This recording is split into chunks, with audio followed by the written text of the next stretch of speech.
নমস্কার বন্ধুরা, রিনার রন্ধনশালায় আপনাদের সকলকে স্বাগত। আজ আমি আপনাদেরকে বানিয়ে দেখাবো নরম সফট তালের বড়া, তাও আবার তেলে না ভেজে জলের ভাপে তৈরি করব। তাহলে চলুন দেখে নিন রেসিপিটা। দেখুন, তার জন্য গ্যাস অন করে একটা কড়াই চাপিয়ে দিয়েছি। এবার এই কড়াইয়ের মধ্যে আমি দিয়ে দিচ্ছি এইরকম বাটির 1 বাটি ময়দা, আর দিয়ে দিচ্ছি ওই বাটিরই হাফ বাটি সুজি। মানে যতটা ময়দা নিয়েছি তার অর্ধেকটা সুজি আমি এর মধ্যে দিয়ে দিলাম।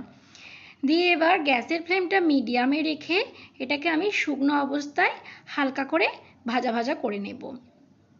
এটাকে লাল করব না, 2 মিনিট মতন সময় হালকা করে নাড়াচাড়া করে আমি এটাকে ভেজে নিয়েছি। এবার আমি গ্যাসের ফ্লেমটাকে বন্ধ করে দেব, দিয়ে এটাকে একটা অন্য প্লেটে নামিয়ে রাখবো।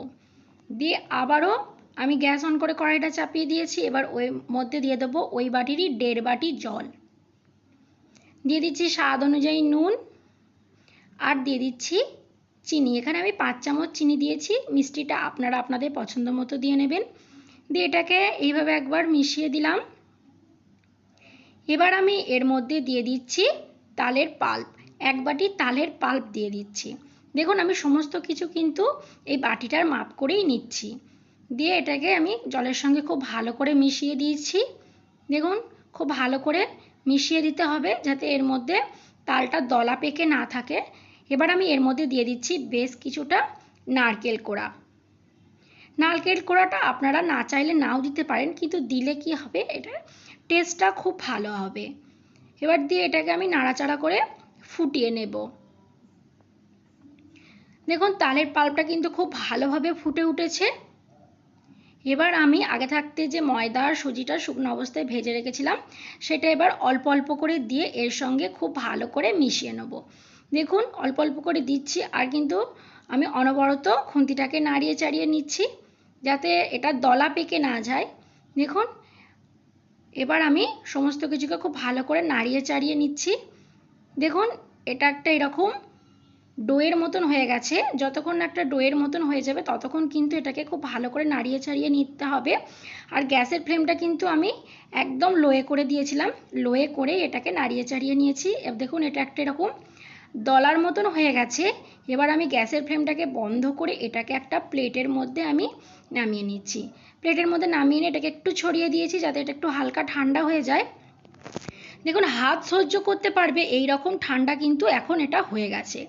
এবার এটাকে হাতের সাহায্যে খুব ভালো করে চেপে চেপে আমি মেখে নেব। দেখুন, যেভাবে আমরা আটা ময়দা মেখে ডো করে নিই ঠিক সেই রকম একটা ডো রেডি করে নিয়েছি। এবার হাতের মধ্যে সামান্য একটু তেল মেখে নিচ্ছি।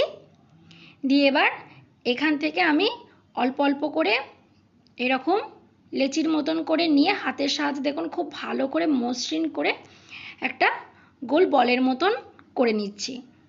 দেখুন, আবারও আমি এখান থেকে খানিকটা নিয়ে নিচ্ছি, দিয়ে আবারও এইভাবে দু হাতের তালুর সাহায্যে খুব মসৃণ করে গোল করে নিচ্ছি। এইভাবে দেখুন আমি সমস্তগুলোকে করে নিয়েছি।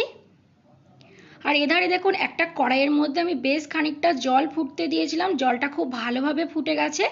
এবার এর মধ্যে দেখুন এইরকম একটা ছিদ্র থালা আমি দিয়ে দিয়েছি। এবার যে বলগুলো আমি করে রেখেছিলাম সেইগুলো এর মধ্যে দেখুন আমি সাজিয়ে দিচ্ছি। একটু ফাঁকা ফাঁকা করে সাজিয়ে দেবেন যেন গায়ে গায়ে লেগে না যায়।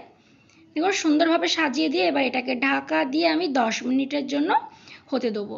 দেখুন, গ্যাসের ফ্লেমটা মিডিয়ামে রেখে 10 মিনিট আমি এটাকে রান্না করে নিয়েছি। এবার এটাকে আমি ঢাকাটা খুলে নামিয়ে নিচ্ছি। খুব সাবধানে নামিয়ে নেবেন। দেখুন, একটা সাঁড়াশির সাহায্যে ধরে আমি এটাকে নামিয়ে নিচ্ছি। দেখুন, নামিয়ে নিয়েছি। তৈরি হয়ে গেছে আমাদের তালের বড়া। দেখুন কত নরম আর সফট হয়েছে, খেতে কিন্তু ভীষণ ভালো হয়। তো বন্ধুরা, আমার এই রেসিপিটা কেমন লাগলো কমেন্টে অবশ্যই জানাবেন। ভিডিওটা ভালো লাগলে একটা লাইক করে চ্যানেলটাকে সাবস্ক্রাইব করে দেবেন। আজকের মতন এই পর্যন্তই, ধন্যবাদ।